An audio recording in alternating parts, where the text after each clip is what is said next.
यहाँ से एक उपाय है डायरेक्ट अपने वहाँ एक बड़ा टोकर जी जान निकले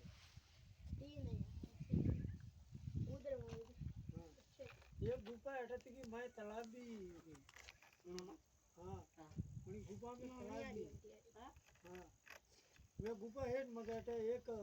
नदी है क्या नदी के एक महादेव जी को मंदिर है हाई फाई मैं गुफा में एक बटे जान निकलेगी और जोड़ा करती बगत की वाट जोड़ा घर आवा है हाँ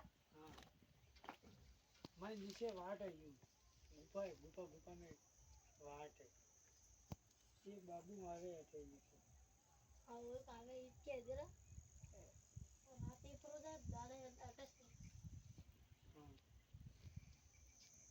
वो बटे रे बड़ा मंदिर बन रहा नहीं वो मेला दा आवे बटे ना मंदिर बन अटे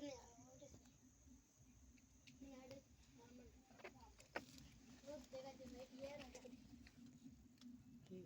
ये लाइट नहीं तो सब बटे दिन एक बल्ब भी है ये आटे को देखा આપણે કોર વે દેખી કમરા नहीं આપણે कोर वे देखी ये सब बात है तो छोड़िए विचार करो का कौन सा ये है क्या ये हाँ और यहाँ ऊपर ऊपर जो लाइट बांधता होगा ये ऊपर जो चक्रा बना है उसको डर नहीं लगता इधर देख के